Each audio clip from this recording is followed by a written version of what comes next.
I didn't expect it to be as detailed as this and exciting.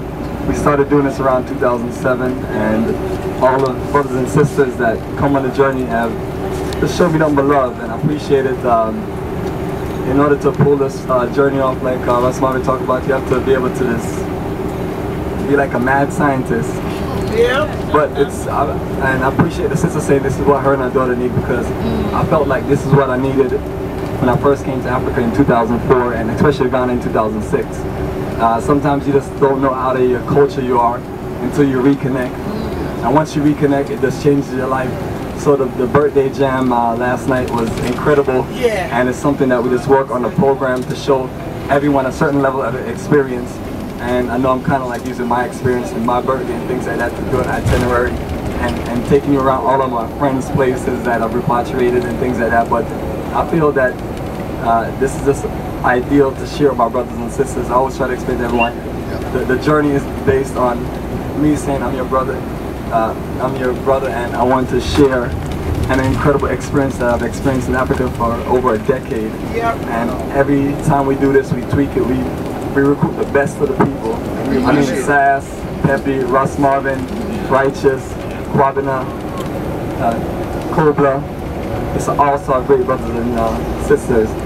And this is your dedication. This is the welcome that I feel like we should be given to return to our ancestral land.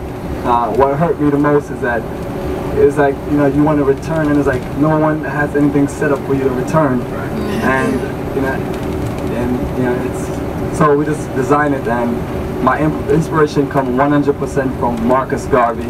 So if you see anybody with a white t-shirt where we were in a few days at the Holocaust dungeons, it's going to say inspired by Marcus Garvey. Because Marcus Garvey, every time I think of things as far as nation building or things that we should do, it always takes me back to Marcus Garvey. Just a short, simple, well-educated man that shook the entire planet. And the connection that he has made here, the link to the first president, Kwame Nkrumah. Once I started learning these things, it just empowered me to just really want to get more into the connection and really want to share it, because there's things more and more I'm learning that I didn't know. When I first came to Ghana, I saw that black star. It did not even click. It didn't click. But then the more, you know, read into Marcus Garvey and learn about his legacy, it was that direct influence. Yes. Kwame Nkrumah got some incredible experience. He was in America, the East Coast, in the 1930s and 40s. You're gonna walk away with some straight Pan-African energy. Yeah, man. So I'll say all these different things so that you know that all of these things are in sync with us. So when you look at the book and you see everything in the book from the beginning to the end, everything is all relevant to us. And family, we're gonna make sure everybody stays connected. So if you need anybody's contact information, we're gonna provide it for you, as long as it's being used for positive use.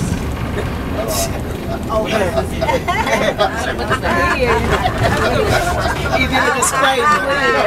The brother did a disclaimer. As long as it's being used for positive. Don't do nothing quick. I just want to say this by seeing everybody's beautiful faces around and meeting and greeting everyone, that I feel like at the moment we're at right now, we're not letting what our ancestors, their sacrifice, we're not letting that, allowing that sacrifice to go in vain by not continuing on the journey to rebuilding and becoming a great people in the future and coming into our, maybe third golden age as African people around the world. I think it's the third golden age that Dr. Johnny Marion Carter mentioned. So I just like to say thank you, and let's continue on to build and pass on the torch from generation to generation. So I appreciate everybody for doing what you do and continue on the legacy.